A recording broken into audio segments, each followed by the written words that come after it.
Hello everyone.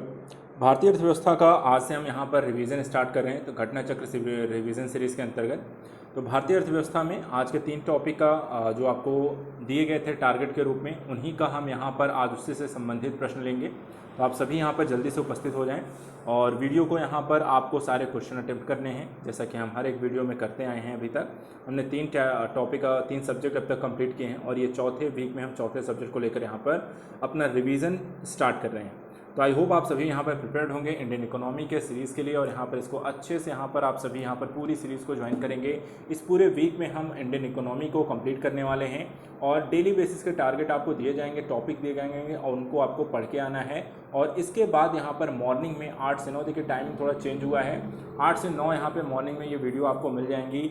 8 से 9 यहाँ पर आपको सभी लोगों को अपना टाइम निकाल करके आपको ये सेशन ज्वाइन करना है। तो चलिए आप पेपर पेन लेकर बैठ जाइए। यहाँ पर आपके समक्ष एक एक करके प्रश्न आएंगे। आप सभी को सारे क्वेश्चन अटेम्प्ट करने के बाद, सेशन समाप्ति के बाद अपने स्कोर बताने हैं किसका कैसा यहाँ पे परफॉर्मेंस रहा है।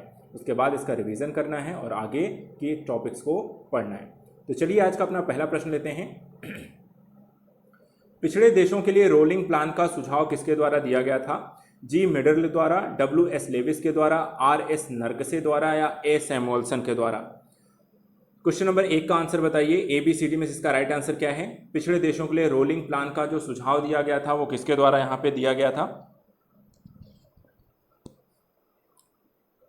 10 सेकंड है आपके पास अपने आंसर को सबमिट करने के लिए। क्वेश्चन नंबर 1 का आंसर क्या होगा? चलिए आंसर चेक कर लेते हैं। देखिए पहले का आंसर यहाँ पर है ए, ठीक है। जे मिडिल के द्वारा यहाँ पर रोलिंग प्लान दिया गया था जो पिछड़े देशों के लिए था और वहाँ पर 1 बाय 1 किस तरीके से आपको अलग अलग क्षेत्रों के लिए क्या प्लान बनाना था, कैसे वहाँ पर आपको एक एक करके आपको आगे बढ़ना था। तो उसके लिए यहाँ पे एक रोलिंग प्लान लेकर आया गया था जो कि पिछड़े देशों के लिए, क्योंकि वहाँ पे आपके पास बहुत बड़ी पूंजी नहीं होती है कि आप एक साथ कई सारी चीज़ों में निवेश करें और साथ साथ यहाँ पे बड़े स्तर पर इन्वेस्टमेंट करें और बड़ी योजनाएं दीर्घावधि के आधार पर करें। तो इसलिए यहाँ पे इसे रोलिंग प्लान यहाँ पर जी मिडल के द्वारा प्रस्तुत किया गया। तो पहले का आंसर यहाँ पर है ए। चलिए क्वेश्चन नंबर 2 देखते हैं। निम्नलिखित योजनाओं और कार्यक्रमों का मेल कीजिए। योजना है प्रथम, द्वितीय, तृतीय, चतुर्थ, यहाँ पर पंचवर्षीय योजनाएं हैं। कार्यक्रम कौन से थे? तीव्र औद्योगिकरण, सामुदायिक विकास, आधारभूत उद्योगों का प्रसार, स्वावलंबन की प्राप्ति एवं स्थिरता के साथ समृद्धि। नीचे दिए गए कूट में सही उत्तर का चयन कीजिए। पहला यहाँ पर देखिए है आपका यहाँ पे 5 ऑप्शन आपको दिए हुए हैं और कार्यक्रम आई थिंक यहाँ पे 4 है या 5वां आई थिंक यहाँ पर जो है स्थिरता के साथ समृद्धि, ये 5वां आपका ऑप्शन है जिसे हम यहाँ पर लिख लेते हैं, ठीक है। तो ये 5th है। चलिए आइए यहाँ पे देखते हैं। ए कूट है 1 2 3 4 5, बी है यहाँ पर 2 1 4 5 3 और सी है यहाँ पर आपको 2 1 3 4 5 और डी है 2 1 3 5 4। तो यहाँ पर ये बताइए कि यहाँ पे इसमें से कौन सा राइट ऑप्शन है। यहाँ पर देखिए यहाँ पे ऑप्शन क्योंकि थोड़ा सा आप इन्हें देखें और उसके बाद ये बताइए कौन से इसमें से राइट आंसर है। तो क्वेश्चन नंबर 2 का आंसर दीजिए जल्दी से।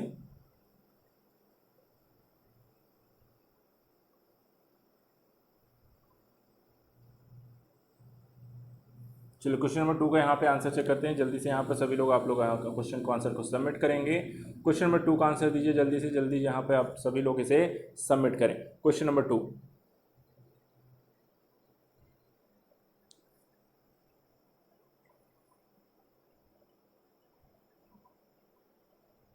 यहाँ पे प्रॉब्लम इस क्वेश्चन में थोड़ा सा ये है क्योंकि जैसे कि यहाँ पर थोड़ा सा कंफ्यूजिंग है। कंफ्यूजिंग ये है कि आपको यहाँ पे ई ऑप्शन नहीं दिया गया है ना, और यहाँ पे 5वां भी ऑप्शन यहाँ पर क्रिएट नहीं किया गया है। तो एक क्वेश्चन यहाँ पर मे बी आपको मिसिंग की गई है, आई थिंक टाइपिंग एरर के कारण यहाँ पे एक ऑप्शन इसे मिस कर दिया गया है और ई ऑप्शन यहाँ पर क्रिएट कर दिया गया है। इस कारण से यहाँ पे इशू क्रिएट हुआ है। तो इसलिए हम यहाँ पे इस क्वेश्चन को चलिए यहाँ पे ड्रॉप आउट कर देते हैं क्योंकि कूट यहाँ पर आपका कोई भी यहाँ पे सही नहीं होगा, है ना। कूट यहाँ पे आपका कोई भी सही नहीं होगा क्योंकि यहाँ पे ई ऑप्शन ही नहीं दिया गया है और 5वां ऑप्शन को क्रिएट भी यहाँ पर नहीं किया गया है। तो प्रथम, द्वितीय, तृतीय, चतुर्थ, पंचवर्षीय योजनाओं के दृष्टिकोण से अगर हम देखें तो यहाँ पर आपका ऑप्शन सही नहीं हो पाएगा। फिर भी चलिए यहाँ पर आपको बता देते हैं जो 4 ऑप्शन है उसके हिसाब से इसमें कौन सा सही है। देखिए प्रथम जो योजना थी यहाँ पे सामुदायिक विकास की यहाँ पर ये चर्चा करते हैं, ठीक है। दूसरी जो योजना है उसमें आपको तीव्र औद्योगिकरण को यहाँ पर बढ़ावा दिया गया उसके बाद जब हमारी यहाँ पे तृतीय योजना आती है तो यहाँ पर आपको आधारभूत उद्योगों के प्रसार को लेकर काम किया गया। और जो पांचवी यहाँ पर आपको योजना आई जिसमें हम कहते हैं स्वावलंबन स्थिरता को दृष्टिकोण से, तो यहाँ पर आगे चल के सामुदायिक निजी सार्वजनिक क्षेत्रों के विकास और इन चीज़ों को यहाँ पर बढ़ावा देने की बात की गई। तो इस तरीके से क्वेश्चन नंबर 2 का बेसिकली यहाँ पे कोई ऑप्शन क्रिएट ना होने के कारण यहाँ पे किसी का कोई अंक कट नहीं होगा, लेकिन जो राइट यहाँ पे आपका मिलान है वो हमने यहाँ पर देख लिया है। चलिए क्वेश्चन नंबर 3 पे आते हैं। आदेशात्मक और निर्देशात्मक योजना में आधारभूत अंतर क्या है? ए, आदेशात्मक योजना में आदेश सोपान बाजार तंत्र का स्थान पूरी तरीके से ले लेता है, जबकि निर्देशात्मक योजना में उसे बाजार प्रणाली के कार्यकरण को सुधारने का केवल एक साधन माना जाता है। बी है, निर्देशात्मक योजना में किसी भी उद्योग के लिए राष्ट्रीयकरण की कोई आवश्यकता नहीं है। सी है, आदेशात्मक योजना में सभी आर्थिक क्रियाकलाप लोक क्षेत्रक के हाथ में होते हैं, जबकि निर्देशात्मक योजना में वे निजी क्षेत्रक के हाथ में होते हैं। और डी, निर्देशात्मक योजना में लक्ष्यों की सिद्धि सरलता से हो जाती है। तो यहाँ पे ये बताइए कि यहाँ पर आदेशात्मक निर्देशात्मक योजना में आधारभूत अंतर क्या है? क्वेश्चन नंबर 3 का आंसर बताइए। 10 सेकंड है आपके पास अपने आंसर को सबमिट करने के लिए, आराम से पढ़िए। आदेशात्मक और निर्देशात्मक योजनाओं में यहाँ पर बेसिक डिफरेंस क्या है वही आपको पहचानना है, आधारभूत आपका अंतर क्या है, और वो आपको अगर समझ में आ रहा है तो वहाँ पर एक ऑप्शन अपना चूज करना है जो कि यहाँ पर सही हो सकता है। क्वेश्चन नंबर 3 का आंसर। चलिए 5 सेकंड और हैं आपके पास अपने आंसर को सबमिट करने के लिए। क्वेश्चन नंबर 3 का आंसर दीजिए। देखिए यहाँ पर क्वेश्चन का जो राइट आंसर है वो है ए। आदेशात्मक जो योजना होती है वो सोपान बाजार तंत्र के स्थान पर पूरी तरीके से ले लेता है यहाँ पर, जबकि निर्देशात्मक योजना है बाजार प्रणाली उसमें मेन होती है और यहाँ पर सिर्फ सुधारात्मक स्थान पर केवल निर्देश आपको दिए जाते हैं। जब भी बाजार में किसी तरह की समस्या आती है, अन्यथा किसी में देखिए बाजार क्या होता है अपने हिसाब से कार्य करता रहता है निर्देशात्मक योजना में, और सरकार सिर्फ वहाँ पर आपको सिर्फ गाइड करने का काम करती है। जबकि आदेशात्मक है आदेश देता है। आदेश देने का मतलब कि बाजार कैसे संचालित होगा कैसे नहीं होगा इसको सरकार निर्धारित करती है, ना कि बाजार वहाँ पर निर्धारित करता है। तो ये आपको एक बेसिक डिफरेंस है। क्वेश्चन नंबर 3 का जो आंसर है वो है ए। क्वेश्चन नंबर 4 देखते हैं। नियोजन की निम्नलिखित आवश्यकताओं पर विचार कीजिए। पहला, यह संतुलित सामाजिक आर्थिक विकास के लिए है। दूसरा, विकास के लाभ को सम आचरण द्वारा आगे बढ़ाने के लिए है। तीसरा, यह क्षेत्रीय असंतुलन के दूरीकरण को प्रमुखता देने के लिए है। चौथा, उपलब्ध संसाधनों के अधिकतम उपयोग के लिए है। ऑप्शन देख लेते हैं। केवल 1 और 2 सही है। बी कहता है 1 2 3 सही है। सी कहता है 2 3 4 सही है। डी कहता है 1 2 3 4 सही है। तो क्वेश्चन नंबर 4 का आंसर बताइए, कौन सा यहाँ पे राइट आंसर है? क्वेश्चन नंबर 4, नियोजन निम्नलिखित आवश्यकताओं पर विचार कीजिए। नियोजन के दृष्टिकोण से यहाँ पे क्या सही है वो आपको बताना है। चलिए सभी लोग यहाँ पर अपने आंसर जल्दी जल्दी सबमिट करेंगे। सभी लोगों को यहाँ पे अपने आंसर सबमिट करना है। देखिए यहाँ पे आंसर जो है नियोजन के दृष्टिकोण से ए है। 1 और 2 के दृष्टिकोण से इसमें संतुलित सामाजिक आर्थिक विकास के लिए बात कही गई है, और दूसरा यहाँ पर विकास के लाभ को सम आचरण के द्वारा आगे बढ़ाने के लिए भी यहाँ पर ज़्यादा प्रमुखता यहाँ पर दी जाती है। इसलिए ऑप्शन है आपका पहला और दूसरा। क्वेश्चन नंबर 5 पे आते हैं। भारतीय पंचवर्षीय योजनाओं का प्रमुख उद्देश्य क्या है? पहला, धन या आय का समान वितरण। बी, स्वावलंबन व एवं विदेशी सहायता पर निर्भरता कम करना। सी, पिछड़ी जातियों का विकास। और डी, निजी क्षेत्र की बढ़ती भूमिका। तो क्वेश्चन नंबर 5 का आंसर बताइए। पंचवर्षीय योजनाओं का प्रमुख उद्देश्य क्या है? ए बी सी डी में से राइट आंसर क्या है? क्वेश्चन नंबर 5, भारतीय पंचवर्षीय योजनाओं का प्रमुख उद्देश्य।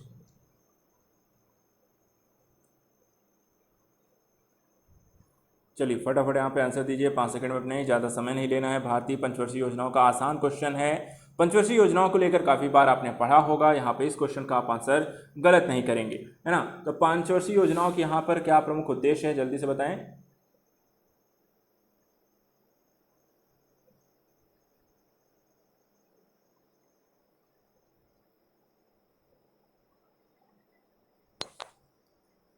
चलिए क्वेश्चन नंबर 5 के यहाँ पे आंसर देखते हैं। देखिए 5 का आंसर यहाँ पे पंचवर्षीय योजनाओं के माध्यम से धीरे धीरे अगर हम देखें तो निजी क्षेत्र को एक तरफ से आपको बढ़ावा देने की बात भी की गई है। साथ ही यहाँ पे धन और आय को किस तरीके से वितरित करने की भी आपको योजना रही है। स्वावलंबन, विदेशी सहायता, निर्भरता कम करना और पिछड़ जाते हैं विकास। तो मूल रूप से अगर हम देखें तो कई सारी योजनाओं को काम तो ज़रूर किया गया, लेकिन इसमें मूल रूप से अगर हम बात करें तो सरकार के द्वारा निजी क्षेत्र की जो भूमिका है उसको यहाँ पे बढ़ाया गया धीरे धीरे करके। सार्वजनिक क्षेत्र की भूमिकाओं को पहले यहाँ पे प्राथमिकता दी गई, कल्याणकारी कार्यों को प्राथमिकता दी गई, और धीरे धीरे हम पंचवर्षीय योजनाओं में अगर हम देखें तो आगे चल के निजी क्षेत्र को यहाँ पे बढ़ावा दिया गया, है ना। और यहाँ पर इस तरीके से क्वेश्चन नंबर 5 का आंसर है आपका डी। क्वेश्चन नंबर 6 देखते हैं। नीति आयोग के विषय में निम्नलिखित में से कौन सा एक सही नहीं है। पहला, इसका गठन योजना आयोग के स्थान पर किया गया, इसमें एक पूर्णकालीन अध्यक्ष होता है, इसका गठन जनवरी 2015 में किया गया था, यह एक सहकारी संघवाद के सिद्धांत पर आधारित है। तो नीति आयोग के विषय में निम्नलिखित में से कौन सा एक सही नहीं है, बताइए। क्वेश्चन नंबर 6 का आंसर दीजिए। ABCD में से राइट आंसर इसमें से क्या है। क्वेश्चन नंबर 6, इसका गठन योजना आयोग के स्थान पर किया गया, पूर्णकालिक अध्यक्ष, गठन जनवरी 2015, सहकारी संघवाद पर आधारित है। चलिए, नीति आयोग के बारे में अब तक आपने काफ़ी कुछ पढ़ लिया होगा, क्योंकि काफ़ी टाइम हो गया है नीति आयोग को बने हुए। काफ़ी सारी कार्य योजनाएं इनके द्वारा संचालित की जा रही हैं। तो यहाँ पर इससे संबंधित जो तथ्य हैं उनको आप बताएं कौन सा यहाँ पे इसका राइट आंसर होगा। क्वेश्चन नंबर 6, देखिए 6 का यहाँ पे आंसर है आपका बी। इसमें कोई एक यहाँ पर जो पूर्णकालीन अध्यक्ष नहीं होता, भारतीय प्रधानमंत्री यहाँ पे इसको गेट करते हैं, लेकिन यहाँ पर आपको पीएम जो है चेंज हो जाते हैं, इसलिए पूर्णकालिक अध्यक्षों की स्थिति आपको बदलती रहती है। तो पूर्णकालिक इसमें अध्यक्ष कोई नहीं होता। क्वेश्चन नंबर 6 का आंसर जो है वो है बी। क्वेश्चन नंबर 7 पे आते हैं। निम्नलिखित पंचवर्षीय योजनाओं में किसमें गरीबी हटाओ विषय वस्तु पर आधारित गरीबी उन्मूलन कार्यक्रमों को सर्वप्रथम प्रारंभ किया गया। तृतीय पंचवर्षीय योजना, चतुर्थ पंचवर्षीय योजना, पांचवी पंचवर्षीय योजना या छठी पंचवर्षीय योजना। तो गरीबी हटाओ विषय वस्तु पर आधारित गरीबी उन्मूलन कार्यक्रम को सर्वप्रथम किस योजना के अंतर्गत प्रारंभ किया गया।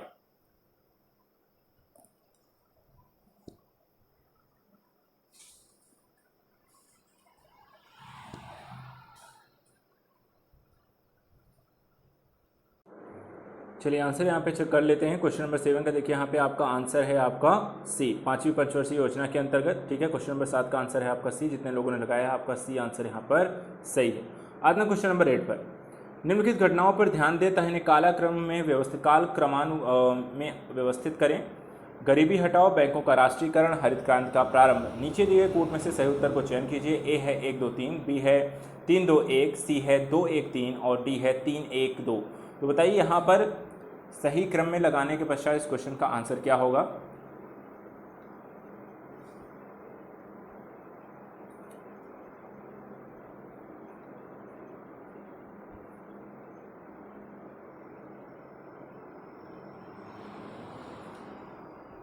चलिए यहाँ पे आंसर चेक कर लेते हैं। ठीक है, इस क्वेश्चन का आंसर है आपका बी।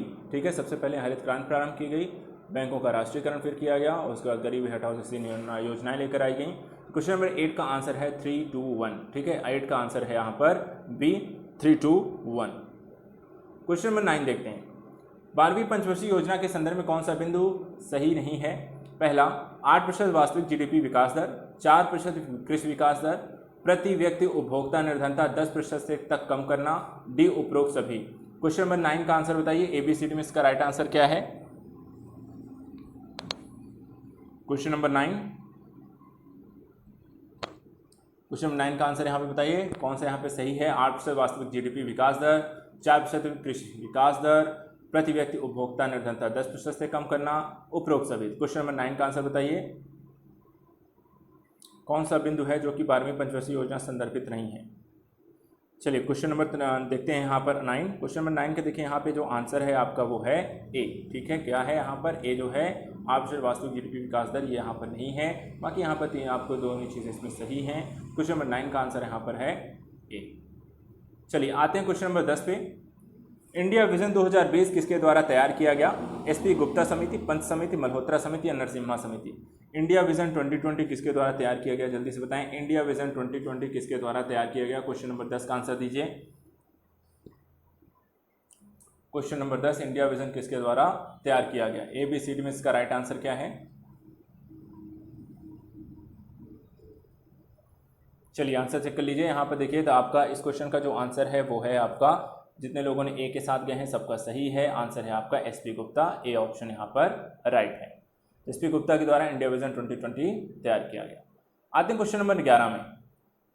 निम्न कारणों में से कौन कारण है भारत के प्रति व्यक्ति वास्तविक आय में धीमी बढ़त के लिए मुख्य रूप से उत्तरदायी रहा। पहला, जनसंख्या में तेज बढ़त, दूसरा, मूल्यों में भारी बढ़त, तीसरा, कृषि तथा औद्योगिक क्षेत्रों के विकास में धीमी गति, चौथा, विदेशी विनिमय की अनुपलब्धता। नीचे दिए कूट का उपयोग करके सही उत्तर ढूंढें। पहला 1 और 2 केवल, बी है 1 2 3 केवल, सी है 1 और 4 केवल, उपर्युक्त सभी। तो ये ABCD में से राइट आंसर क्या है? प्रति व्यक्ति आय से संबंधित यहाँ पे धीमी बढ़त के लिए क्या रीजन है? क्वेश्चन नंबर 11 का आंसर इसमें से क्या होगा, जल्दी से बताएं। ABCD में इसका राइट आंसर क्या है? क्वेश्चन नंबर 11 का आंसर बताइए, इसमें से राइट आंसर क्या है? सभी लोग आंसर दीजिए जल्दी से यहाँ पर। क्वेश्चन नंबर 11 का आंसर क्या होगा? ABCD में से राइट आंसर क्या है? 5 सेकेंड और हैं आपके पास। चलिए आइए आंसर चेक कर लेते हैं क्वेश्चन नंबर 11 का। यहाँ पे सभी लोग, बाकी लोग अपना आंसर अपना सबमिट करेंगे। देखिए क्वेश्चन नंबर 11 का जो आंसर है, देखिए जनसंख्या की तेज बढ़त ये एक बड़ा रीजन है। इसके अलावा मूल्यों में भारी बढ़ोतरी का होना और किस तरह औद्योगिक क्षेत्रों के विकास में धीमी गति होना। विदेशी विनिमय की अनुरूपता ये यहाँ पर नहीं है, लेकिन ये तीनों ही रीजन है जो कि भारत में प्रति व्यक्ति आय के धीमी बढ़त के लिए मुख्य रूप से जिम्मेदार हैं। ऑप्शन अगर देखें तो यहाँ पे बी 1 2 3 जो है यहाँ पर ये राइट आंसर है। तो जितने लोग यहाँ पे बी के साथ गए हो आपका सही है। तो 11 का आंसर है आपका बी। क्वेश्चन नंबर 12, निम्नलिखित में कौन सा लक्षण भारतीय अर्थव्यवस्था का नहीं है? ए श्रम की न्यून कार्य क्षमता, बी प्रति व्यक्ति कम आय, सी पूंजी निर्माण की न्यून दर, डी प्राकृतिक संसाधनों की कमी। तो क्वेश्चन नंबर 12 का आंसर बताइए। ABCD में से राइट आंसर क्या है? क्वेश्चन नंबर 12 का आंसर दीजिए। कौन सा लक्षण भारतीय अर्थव्यवस्था का नहीं है? ABCD में से राइट आंसर इसमें से क्या होगा, जल्दी से बताएं। श्रम की न्यून कार्य क्षमता, प्रति व्यक्ति आय का कम होना, पूंजी निर्माण की न्यून दर या प्राकृतिक संसाधनों की कमी। चलिए आंसर देखते हैं। देखिए यहाँ पर आपका क्वेश्चन नंबर 12 का आंसर है डी, प्राकृतिक संसाधनों की कमी। जैसी संसाधन नहीं हमारे पास अच्छे और पर्याप्त मात्रा में सारी चीज़ों की अगर देखें तो भारतीय अर्थव्यवस्था के दृष्टिकोण से हम नहीं कहते। हाँ, श्रम की कहीं कहीं न्यून कार्य क्षमता, प्रति व्यक्ति आय का कम होना, पूंजी निर्माण की न्यून दर, ये रीजन है जो भारतीय अर्थव्यवस्था के लिए यहाँ पर जिम्मेदार है उसकी न्यून क्षमता के लिए। उससे रिलेट आपको करते हैं भारतीय अर्थव्यवस्था के दृष्टिकोण। जब भी आप पढ़ेंगे तो ये कारण आपको, ये चीज़ें आपको देखने को लगातार मिलती हैं अलग अलग टॉपिक्स के दृष्टिकोण से। तो क्वेश्चन नंबर 12 यदि आपका भी आंसर डी है तो ये भी आपका क्वेश्चन सही है। जिनका गलत हुआ है वो इसे सुधार लेंगे। क्वेश्चन नंबर 13 पे आएंगे। भारत में राष्ट्रीय आय का प्राकलन किया जाता है। ए योजना आयोग के द्वारा, बी केंद्रीय सांख्यिकी संगठन द्वारा, सी भारतीय सांख्यिकी संस्थान द्वारा, डी भारतीय प्रतिदर सर्वेक्षण संगठन द्वारा। तो राष्ट्रीय प्रतिदर सर्वेक्षण संगठन द्वारा। तो जल्दी से बताइए भारत में राष्ट्रीय आय का प्राकलन किसके द्वारा किया जाता है? ABCD में से इसका राइट आंसर क्या है? Question number 13। क्वेश्चन नंबर 13 का आंसर बताइए।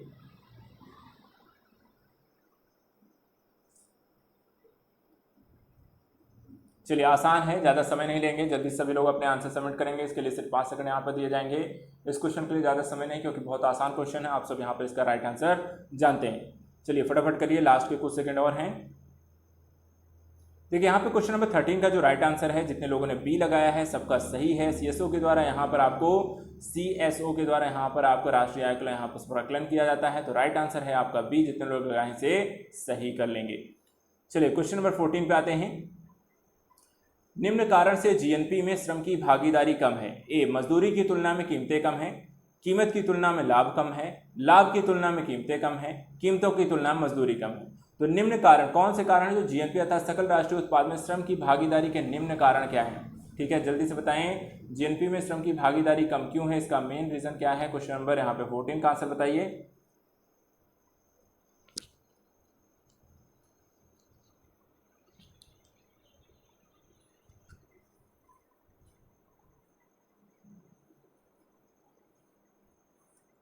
क्वेश्चन नंबर 14 का आंसर दीजिए जल्दी से।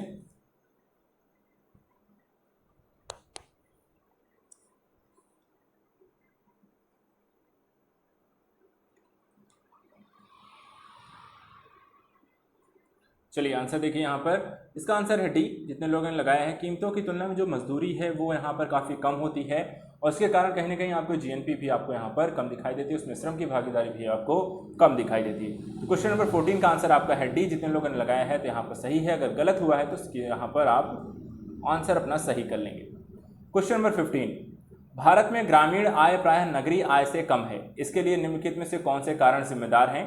पहला, किसान बहुत बड़ी संख्या में निरक्षर हैं और वैज्ञानिक कृषि के मामले में उनका ज्ञान नगण्य है।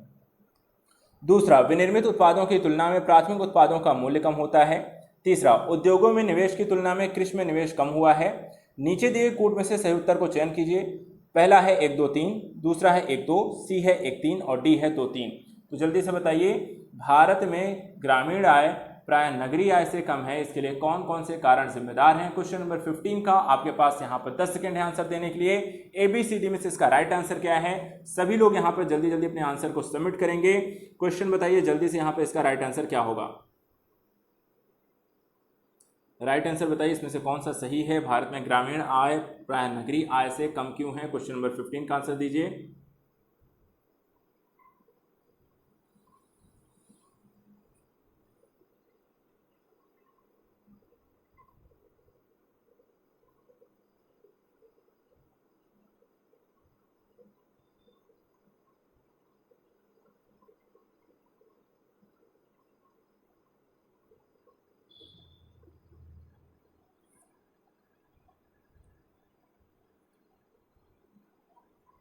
चलिए यहाँ पे देखिए, क्वेश्चन नंबर 15 का आंसर यहाँ पर ए है। ठीक है, यहाँ पे 1 2 3 इसमें तीनों ही सही हैं।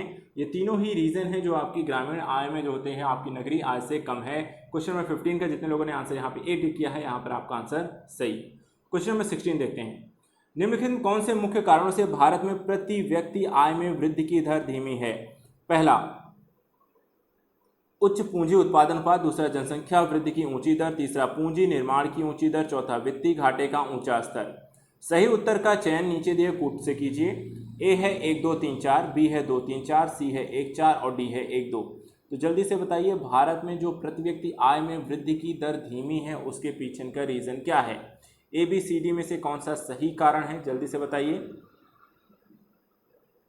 क्वेश्चन नंबर 16 का आंसर बताइए।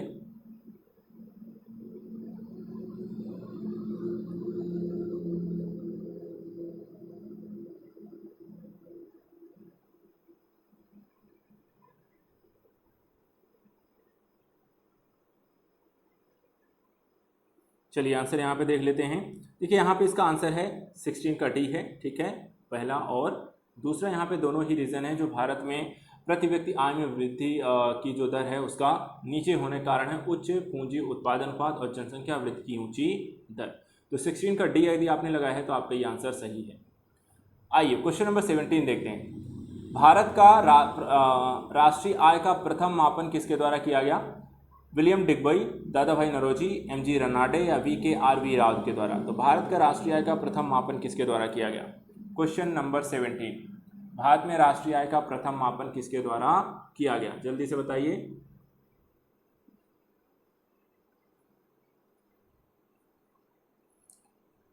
बहुत आसान है, 5 सेकंड से ज़्यादा इस क्वेश्चन के आंसर देने के लिए नहीं मिलेगा। क्वेश्चन नंबर 17 का आंसर बताइए,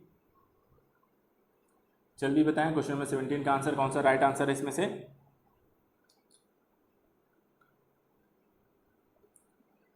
चलिए आंसर देखिए, यहाँ पर आपका बी है, दादा भाई नौरोजी के द्वारा।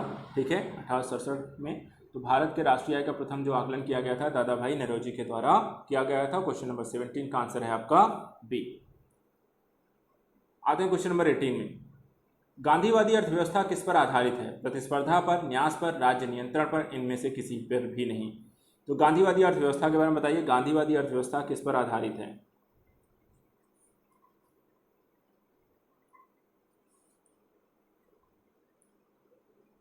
जल्दी बताइए, ABCD में से राइट आंसर क्या है? गांधीवादी अर्थव्यवस्था किस पर आधारित है?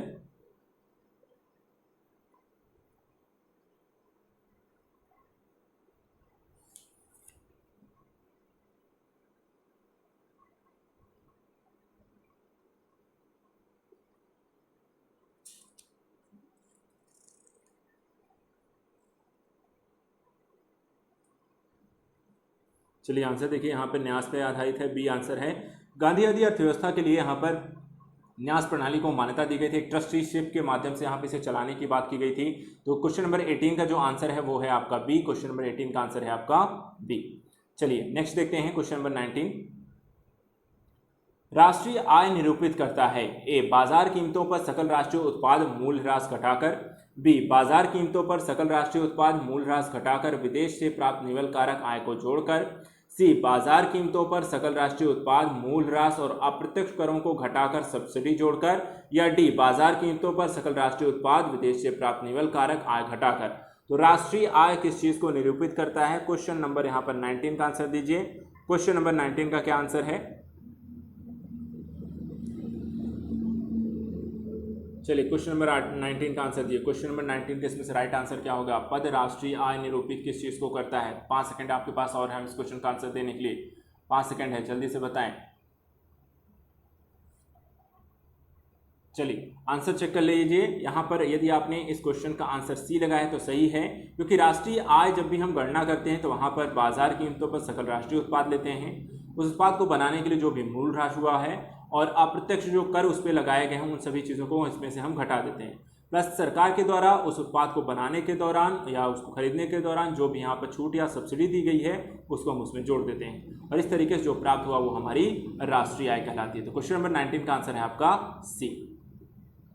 क्वेश्चन नंबर 20 देखते हैं। एक खुली हुई अर्थव्यवस्था की राष्ट्रीय आय सी plus I plus ji x minus M का क्रमशः अर्थ है उपभोग, निवेश, सरकारी खर्च, कुल निर्यात और कुल आयात। तो यहाँ पर आप इसका सही अर्थ यहाँ पर बताइएगा। यहाँ पर जल्दी से बताइए, राष्ट्रीय आय, एक खुली हुई अर्थव्यवस्था में अर्थव्यवस्था की राष्ट्रीय आय क्या है, ठीक है, उसे किस तरीके से हम प्रदर्शित करेंगे। तो नीचे यहाँ पे ऑप्शन दिया हुआ है, उसे प्रदर्शित करने के लिए या राष्ट्रीय आय निकालने के लिए यहाँ पर y बराबर C plus I plus G plus X, दूसरा है C plus I plus G plus X plus M, Y C option है y बराबर C plus I plus G plus X minus M, और डी ऑप्शन है y बराबर G plus I plus G plus X minus M. तो जल्दी से बताइए यहाँ पे राइट आंसर क्या है। क्वेश्चन नंबर 20 का आंसर बताइए। यदि आपको एक खुली हुई अर्थव्यवस्था में अर्थव्यवस्था की राष्ट्रीय आय निकालनी है तो हम किस तरीके से निकालेंगे? कौन सा ऑप्शन सही है? ए बी सी डी में से राइट आंसर क्या है? 10 सेकंड है आपके पास क्वेश्चन का आंसर देने के लिए। जल्दी से सभी लोग यहाँ पर अपना आंसर देंगे।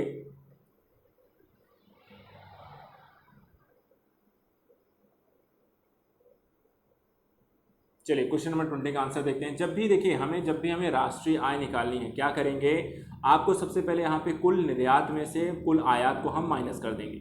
उसके बाद जो आएगा उपभोग प्लस निवेश प्लस सरकारी खर्च, और इनको माइनस करने को जो भी है उन चारों चीज़ों को जोड़ दिया जाएगा। जो प्राप्त होगा वो हमारी राष्ट्रीय आय कहलाएगा। और इसके लिए यहाँ पर आपका ऑप्शन यहाँ पर सी सही हो जाएगा, जिसमें बोला गया है C plus I plus G plus X minus M यहाँ पर, ठीक है। तो सी आंसर है, सी जितने लोग यहाँ पर लगा रहे हैं सी आपका सही उत्तर है। क्वेश्चन नंबर 21 देखते हैं।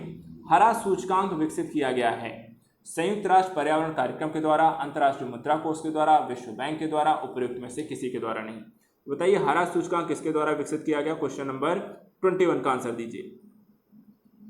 क्वेश्चन नंबर 21 बताइए, हरा सूचकांक किसके द्वारा विकसित किया गया? ए बी सी डी में से राइट आंसर इसका क्या है?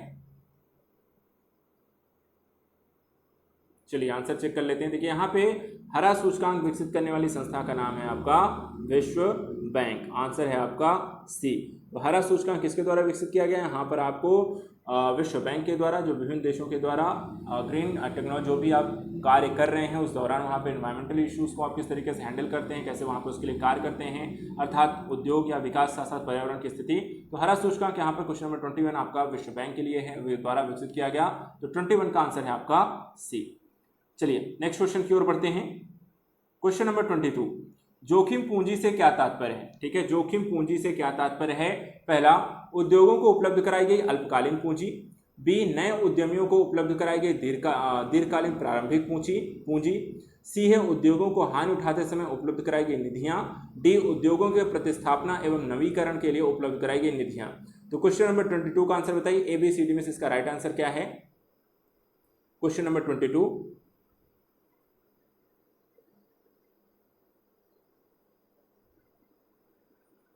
जल्दी से बताएं जोखिम पूंजी से आपका क्या तात्पर्य है?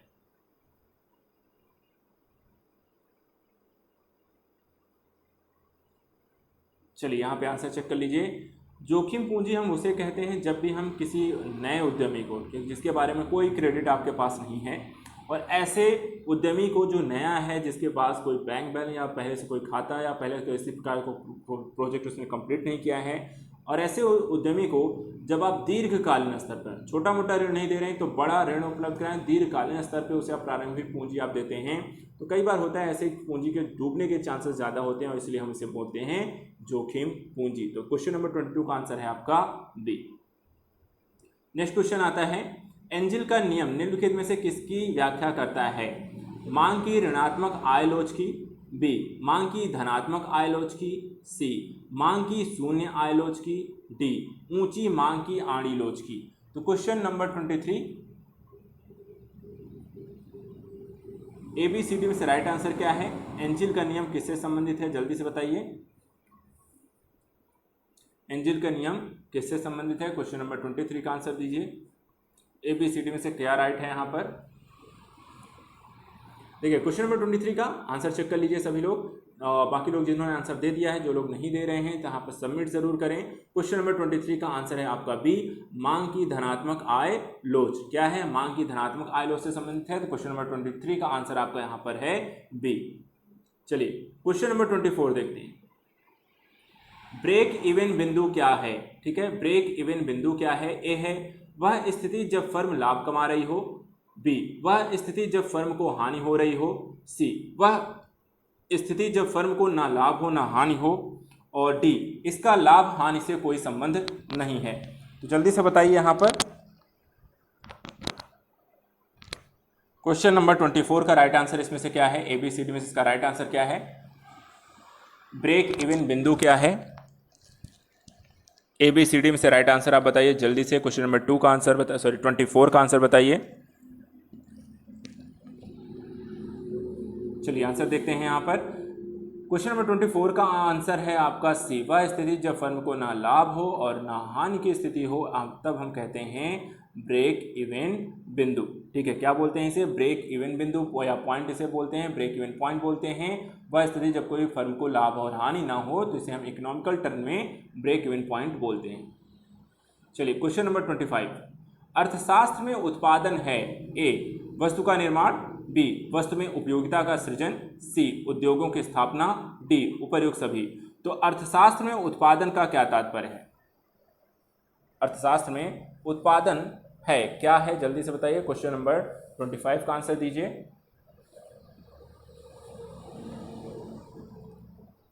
10 सेकेंड है आपके पास अपने अपने आंसर सबमिट करने के लिए, जल्दी करें सभी लोग यहाँ पर अपना आंसर दिए। क्वेश्चन नंबर 25 का आंसर दीजिए। अर्थशास्त्र में उत्पादन क्या है? वस्तु का निर्माण, वस्तु में उपयोगिता का सृजन, उद्योगों की स्थापना, उपर्युक्त सभी।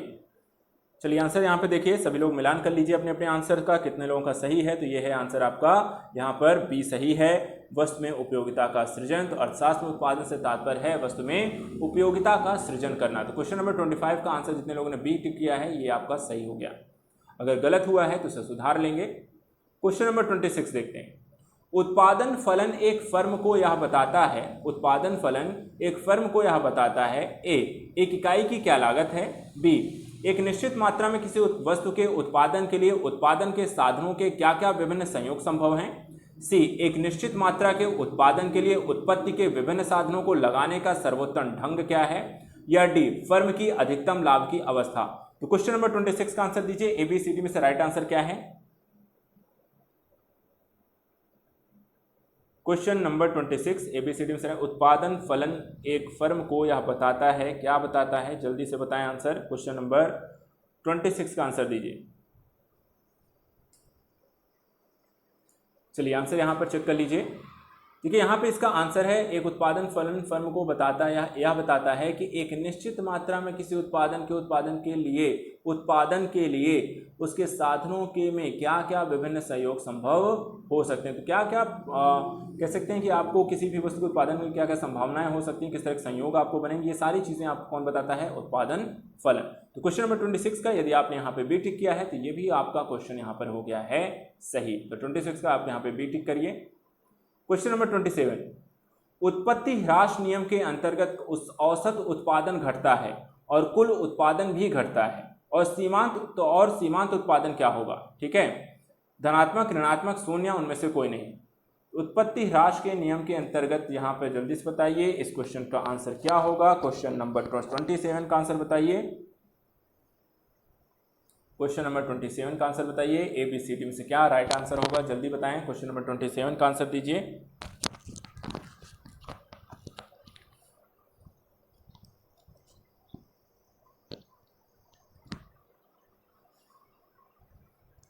चलिए यहाँ पे देखिए आंसर देखिए, जब सब कुछ यहाँ पे ऋणात्मक ही है, सब कुछ यहाँ पर यहाँ भी घट रहा है, यहाँ भी घट रहा है, तो सीमांत उत्पादक कैसा होगा आपका, ऋणात्मक होगा। तो क्वेश्चन नंबर 27 का आंसर है आपका बी। ठीक है, यहाँ पे ज़्यादा थोड़ा सा तुक आप देखते हैं, जब उत्पादन घट रहा है तो जब कुल उत्पादन भी घट रहा है, औसत उत्पादन घट रहा है, तो सीमांत उत्पादन भी आपका ऋणात्मक रहेगा। क्वेश्चन नंबर 27 का आंसर है आपका बी। क्वेश्चन नंबर 28, प्रभावपूर्ण मांग का रोजगार सिद्धांत दिया है। ए पीगू ने, बी से ने, सी एडम स्मिथ ने, डी कीन्स ने। तो प्रभावपूर्ण मांग का रोजगार सिद्धांत इसमें से किसने दिया है? क्वेश्चन नंबर 28 का आंसर बताइए। ए बी सी डी में से राइट आंसर क्या है? Question number 28 A B C D में से राइट आंसर क्या है, जल्दी से बताएं। प्रभावपूर्ण मांग का रोजगार सिद्धांत किसने दिया है? 5 सेकंड है आपके पास अपने आंसर को सबमिट करने के लिए, जल्दी से बताएं। क्वेश्चन नंबर 28 का आंसर दीजिए। चलिए आइए बता देता हूं मैं यहाँ पर अपने अपने आंसर को। अगर सही किया है तो वहाँ पर राइट, अगर गलत किया है तो वहाँ पर रॉन्ग करके आंसर सही करेंगे। प्रभावपूर्ण मांग रोजगार का सिद्धांत दिया था कीन्स ने, तो आंसर है आपका डी। ठीक है, डी इसका राइट आंसर है। किसने दिया था प्रभावपूर्ण मांग का रोजगार सिद्धांत? कीन्स ने यहाँ पर दिया था। 28 का आंसर है आपका डी।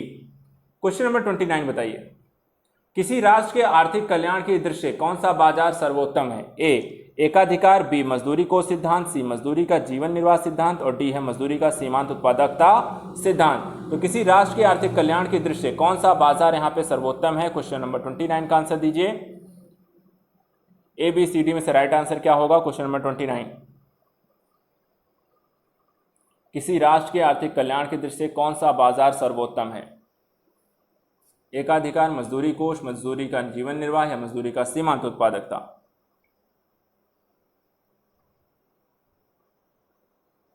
चलिए आंसर यहां पर देख लेते हैं। क्वेश्चन नंबर 13 का आंसर यहाँ 29 का आंसर यहां पर है डी मजदूरी का सीमांत उत्पादकता का सिद्धांत। तो क्वेश्चन नंबर यहाँ पर 29 का आंसर यहाँ पर टिक करेंगे सभी लोग। डी आंसर है, किसी राष्ट्र के आर्थिक कल्याण की दृष्टि से बाजार का सर्वोत्तम है मजदूरी के सीमांत उत्पादकता का सिद्धांत। 29 का आंसर है आपका डी। क्वेश्चन नंबर 30, मजदूरी का सुनहरा सिद्धांत कहलाता है? ए मजदूरी का जीवन स्तर सिद्धांत, बी मजदूरी कोष सिद्धांत, सी मजदूरी का जीवन निर्वाह सिद्धांत या डी मजदूरी का सीमांत उत्पादकता सिद्धांत। क्वेश्चन नंबर 14 का आंसर बताइए। मजदूरी का सुनहरा सिद्धांत कौन सा है? मजदूरी का सुनहरा सिद्धांत कौन सा है? क्वेश्चन नंबर 30 का आंसर बताइए। मजदूरी का सुनहरा सिद्धांत कौन सा है? Question number 30 A B C D में से राइट आंसर इसमें से क्या होगा, जल्दी से बताएं। क्वेश्चन नंबर 30 का आंसर दीजिए। चलिए आंसर चेक कर लेते हैं। क्वेश्चन नंबर 30 का आंसर है ए मजदूरी का जीवन स्तर सिद्धांत मजदूरी का एक सुनहरा सिद्धांत है। कभी भी ध्यान दीजिए, कभी भी आपसे क्वेश्चन पूछा जाए मजदूरी का सुनहरा सिद्धांत, तो मजदूरी का जीवन स्तर सिद्धांत ही मजदूरी का सुनहरा सिद्धांत है। क्वेश्चन नंबर 30 का आंसर है आपका ए। क्वेश्चन नंबर 31, मार्क्स के अनुसार लाभ एक कानूनन डकैती है। मार्क्स के इस सिद्धांत का आधार निम्नलिखित में से कौन सा सिद्धांत था? ए रिकार्डो का लगान सिद्धांत, बी माल्थस का जनसंख्या सिद्धांत, सी रिकार्डो का श्रम मूल्य सिद्धांत, डी मार्शल का उपयोगिता सिद्धांत। तो मार्क्स का ये जो कहना कि लाभ एक कानूनी डकैती है, ये किस सिद्धांत पर आधारित है, किस सिद्धांत संबंधित है? क्वेश्चन नंबर 31 का आंसर बताइए। ए बी सी डी से राइट आंसर कौन सा है? क्वेश्चन नंबर 31 का आंसर दीजिए। चलिए 5 सेकंड होने अपने आंसर देने के लिए। क्वेश्चन नंबर 31 का आंसर सबमिट करें। सभी लोग यहाँ पर अपने आंसर जरूर सबमिट करें बच्चों। यहाँ पर आपको पूरे क्वेश्चन अटेम्प्ट करने हैं और सभी टॉपिक का रिवीजन करना है। क्वेश्चन नंबर 31 का आंसर बताइए। चलिए यहाँ पर देखिए आंसर चेक कर लेते हैं। आंसर है आपका सी रिकार्डो का श्रम मूल्य सिद्धांत। ठीक है, यहाँ पर आपका मार्क्स का जो एक लाभ एक कानूनी डकैती है, किससे रिलेट करता है? रिकार्डो के श्रम मूल्य सिद्धांत से है। तो आंसर है आपका सी। तो यदि आपका भी सी आंसर आपने टिक किया है तो ये आपका आंसर हो गया है सही। क्वेश्चन नंबर 32, पूर्ति अपनी मांग स्वयं पैदा कर देती है, यह कथन है पीगू का, रिकार्डो का, जेबी से का या माल्थस का? पूर्ति अपनी मांग स्वयं पैदा कर लेती है। ए बी सी डी में से जल्दी से बताएं। क्वेश्चन नंबर 32,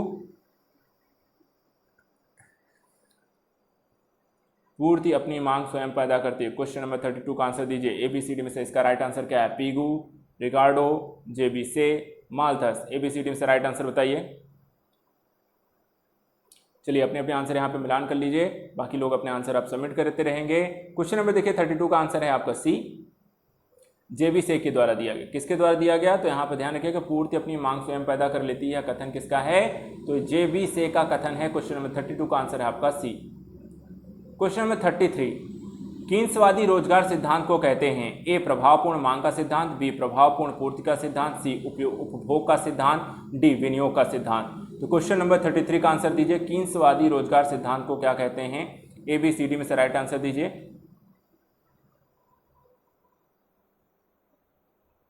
क्वेश्चन नंबर 33, प्रभावपूर्ण मांग सिद्धांत, प्रभावपूर्ण पूर्ति का सिद्धांत, उपयोग का सिद्धांत, विनियोग का सिद्धांत। क्वेश्चन नंबर 33 का आंसर बताइए, कीन्सवादी रोजगार सिद्धांत किससे रिलेट करता है? 33 का ABCD में से राइट आंसर क्या है?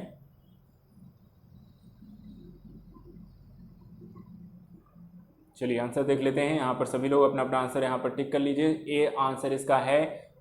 क्वेश्चन नंबर 33 का आंसर है ए, प्रभावपूर्ण मांग का सिद्धांत। तो कीन्सवादी रोजगार सिद्धांत क्या है? प्रभावपूर्ण मांग का सिद्धांत से रिलेट करता है। तो 33 का आंसर आपका है ए। 34, चक्रीय बेरोजगारी देन है अर्धविकसित देशों की, विकसित देशों की, विकासशील देशों की, उपर्युक्त में से कोई नहीं। क्वेश्चन नंबर 34 बताइए, चक्रीय बेरोजगारी किसकी देन है? चक्रीय बेरोजगारी किसकी देन है? क्वेश्चन नंबर 34 का आंसर दीजिए। ABCD में से राइट आंसर इसका क्या होगा?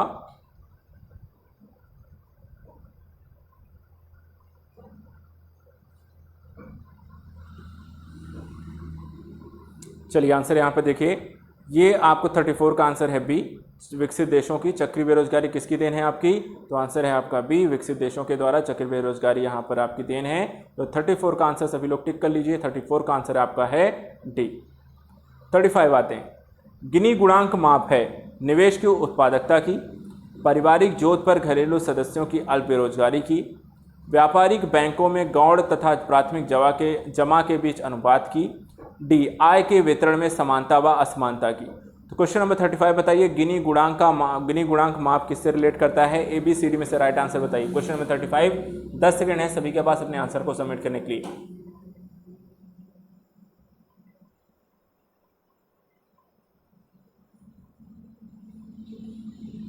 चलिए तो क्वेश्चन नंबर 35 का यहाँ पे आंसर चेक कर लेते हैं, बाकी लोग अपने अपने आंसर आप सबमिट करेंगे। गिनी गुणांक जो माप है वो है डी आंसर यहाँ पर, आय के वितरण में समानता और असमानता की। तो आंसर है आपका डी। जितने लोग यहाँ पर डी के साथ हैं, तो डी आपका इसका राइट आंसर है 35 का। सभी लोग यहाँ पर टिक कर लेंगे। क्वेश्चन नंबर 36, राष्ट्रीय आय लेखांकन संबंधी प्रयासों के लिए सन 1971 में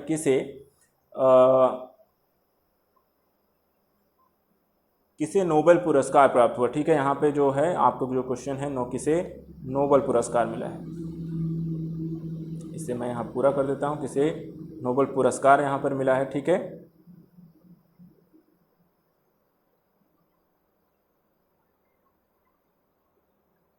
चलिए बताइए।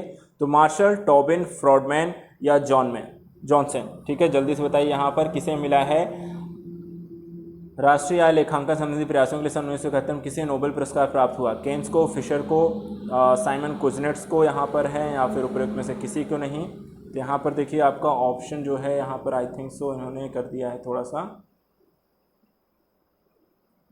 ये ऑप्शन भी इसमें नहीं होंगे क्योंकि इस क्वेश्चन में ऑप्शन जो है वो चेंज है।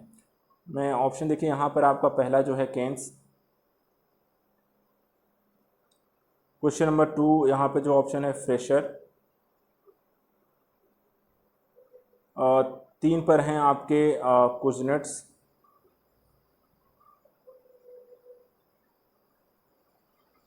और डी है उपरोक्त में से कोई नहीं। ठीक है, तो यहाँ पे क्वेश्चन ही पूरा यहाँ पे इन्होंने आधा टाइप किया है, बाकी यहाँ पे पूरा गलत कर दिया है। तो एक बार यहाँ पर जो है इस क्वेश्चन का जो आंसर है मैं पूरा कर देता हूँ आप लोग, क्योंकि यहाँ पे थोड़ा सा समझ में शायद कम आए। एक बार मैं पढ़ के पूरे क्वेश्चन को आपको बता देता हूँ, ध्यान से सुनिएगा। राष्ट्रीय आय लेखांकन संबंधी प्रयासों के लिए सन 1971 में किसे नोबेल पुरस्कार मिला? ऑप्शन यहाँ पर है केन्स, फ्रेशर, कुजनेट्स या उपरोक्त में से कोई नहीं। ठीक है, ऑप्शन ए है केन्स, बी है फ्रेशर, सी है कुजनेट्स, डी है कोई नहीं। तो यहाँ पर राष्ट्रीय आय लेखांकन संबंधी प्रयासों के लिए ABCD में से जो इसका राइट आंसर है वो है आपका इसमें से बी के साथ है सी। ठीक है, कुजनेट्स को यहाँ पर मिला था, किसको मिला था? राष्ट्रीय आय लेखांकन संबंधी प्रयासों के लिए सन 1971 में जो नोबेल पुरस्कार मिला वो कुजनेट्स को मिला, तो इसका आंसर यहाँ पर होगा सी। चलिए आते हैं क्वेश्चन नंबर 37 पे। ग्रेशम के नियम के अनुसार एक अच्छी मुद्रा बुरी मुद्रा को चलन से बाहर कर देती है, बी बुरी मुद्रा अच्छी मुद्रा को चलन से बाहर कर देती है, सी अच्छी तथा बुरी मुद्राएं साथ साथ प्रतियोगिता के साथ विद्यमान रहती हैं, या डी उपरोक्त में से सभी असत्य हैं। तो चलिए यह बात बताइए, क्वेश्चन नंबर 37 का आंसर ग्रेशम के नियम के अनुसार इसमें से कौन सा राइट आंसर होगा।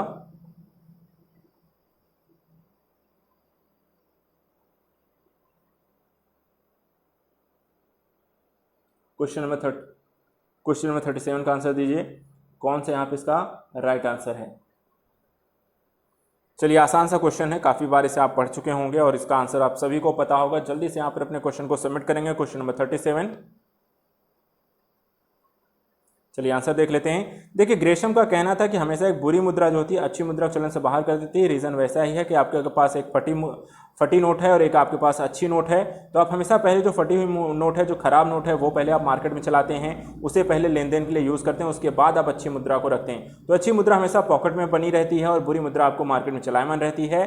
जिस तरीके से बुरी मुद्रा जो है अच्छी मुद्रा को चलन से बाहर कर देती है। तो क्वेश्चन नंबर 37 का आंसर है बी। क्वेश्चन नंबर 38, गिनी गुणांक, लॉरेंज वक्र, टप्पन प्रभाव, सामर्थ्य क्षमता, सूची 1 और सूची 2 दिए हुए हैं। दोनों सूचियों का मिलान करना और सही कूट का आपको चयन करना है। सूची 1 में यहाँ पर गिनी गुणांक, लॉरेंज, टप्पन और सामर्थ्य क्षमता दी हुई है। सूची 2 में दिया गया है, पहला विकास के लाभ नीचे तक जाने की प्रक्रिया का विश्लेषण, दूसरा है व्यक्ति की क्षमता के स्तर पर उन्नति का अध्ययन, तीसरा है संकेंद्रण क्षेत्र का समानता की रेखा से नीचे की कुल क्षेत्र से अनुपात की गणना, चौथा पानी के रिसाव और अपव्यय का अध्ययन, और पांचवा आय वितरण में जनसंख्या के सतमंक अंशों का अध्ययन।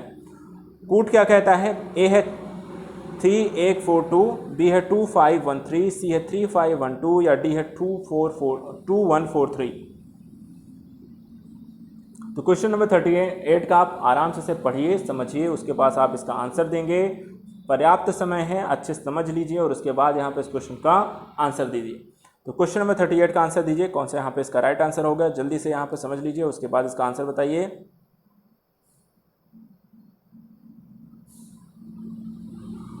क्वेश्चन नंबर 38 का आंसर दीजिए। चलिए सभी लोग अपने अपने आंसर सबमिट करें जल्दी जल्दी।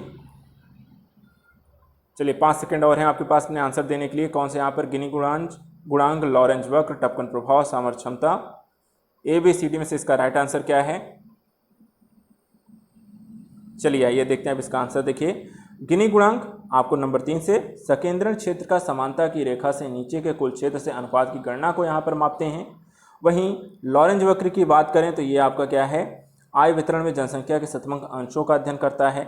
वहीं सामर्थ्य क्षमता है विकास के लाभ के नीचे तक जाने की प्रक्रिया का विश्लेषण, और टप्पन जो प्रभाव है वो है आपके व्यक्ति की क्षमता के स्तर पर उन्नति का अध्ययन। तो यहाँ पर है आंसर आपका C 3512। तो यहाँ पर यदि आपका सी आंसर आपने यहाँ पर टिक किया है तो ये आपका राइट आंसर है। क्वेश्चन नंबर 38 का आंसर है सी। क्वेश्चन नंबर 39, सुमेलित कीजिए भाग ए और भाग बी को।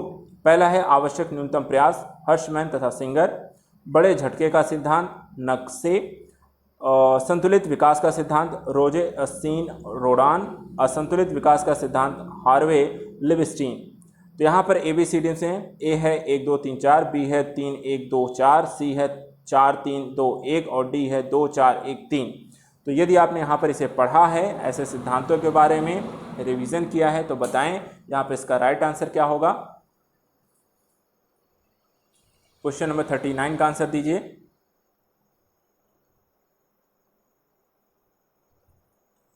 क्वेश्चन नंबर 39, 5 सेकंड आपके पास और हैं इस क्वेश्चन का आंसर देने के लिए। क्वेश्चन नंबर 39 का राइट आंसर क्या है ABCD में से।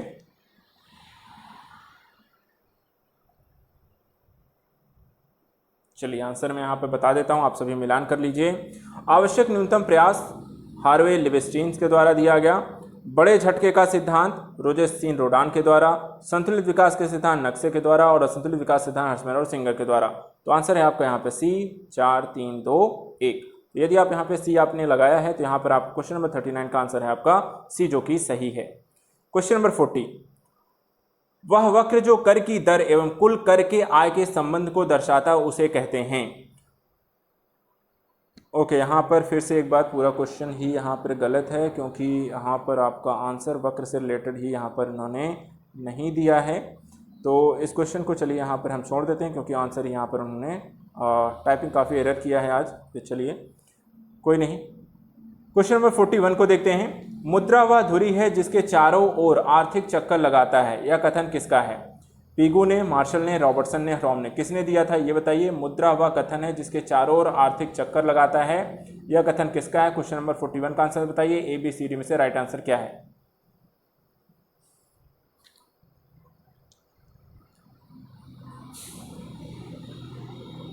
चलिए लास्ट क्वेश्चन है आज के अपने सेशन का, इसके बाद हम सेशन को समाप्त करेंगे और आज देखेंगे एक क्वेश्चन हटा के टोटल देखें तो आज के 40 क्वेश्चन हैं और 40 क्वेश्चन में आपका परफॉर्मेंस कैसा रहा। तो चलिए इस क्वेश्चन का आंसर यहाँ पर डिस्कस कर लेते हैं, बाकी लोग अपना आंसर यहाँ पर दे दीजिए जल्दी से 5 सेकंड में, और उसके बाद फिर हम यहाँ पर आज का सेशन अपना समाप्त करेंगे। कल मिलेंगे सेम टाइम पे यहाँ पर, बाकी सारे क्वेश्चन को अटेम्प्ट करेंगे। आपका टॉपिक जो होगा आज आपको शेयर कर दिया जाएगा। तो देखिए यहाँ पे क्वेश्चन नंबर 41 का जो आंसर है वो है आपका बी। मुद्रा वह धुरी है जिसके चारों आर्थिक चक्कर लगाता है, ये मार्शल ने यहाँ पे किया है, तो आपको आंसर है आपका बी। बी के साथ यहाँ पर आपका सही आंसर हो गया है, तो क्वेश्चन नंबर 41 का आंसर है बी।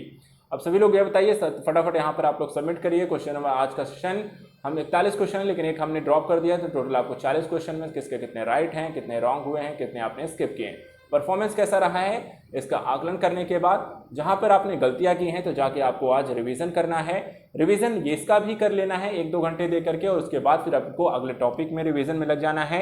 आज का टॉपिक आपको थोड़ी देर में यहाँ पर आपको ग्रुप में शेयर कर दिया जाएगा, 10 बजे तक आपको शेयर कर दिया जाएगा। आप उसे यहाँ पर देखेंगे और अगले दिन के लिए यहाँ पर तैयार रहेंगे। जो बच्चे यहाँ पर अगर पहली बार देख रहे हैं तो बच्चों में यहाँ पर डेली बताता हूँ, आप सभी यहाँ पर मेरे साथ जुड़ सकते हैं पीडीएफ इत्यादि के लिए यूपी एग्जाम प्रेप विद रावेन संघ टेलीग्राम चैनल पे, जहाँ पर आपको पीडीएफ कंटेंट इत्यादि आपको वहाँ पर मिलती रहेगी। अगर आपको पीडीएफ चाहिए, इससे रिलेटेड जो क्वेश्चन सीरीज हैं ये भी सब आपको चाहिए, तो आप मेरे साथ इस टेलीग्राम चैनल को ज्वाइन कर सकते हैं और यहाँ पर ये सारी कंटेंट, वीडियो और सजेशन और बाकी सारी चीज़ें आपको यहाँ पर गाइडेंस आपको मिलती रहेगी। तो ये है आपका Telegram channel UP exam with prep with Raven sir. इस टेलीग्राम चैनल को आप ज्वाइन कर सकते हैं और मेरे साथ आप जुड़ सकते हैं। तो आज के सत्र के लिए इतना ही, कल मिलते हैं कुछ और टॉपिक्स के साथ। तब तक के लिए यहाँ पर आप इसे रिवीजन करते रहिए, पढ़ाई करते रहिए और अच्छे से यहाँ पर अपनी उद्देश्य और लक्ष्य को प्राप्त करने के लिए लगे रहिए। Thank you so much and good luck.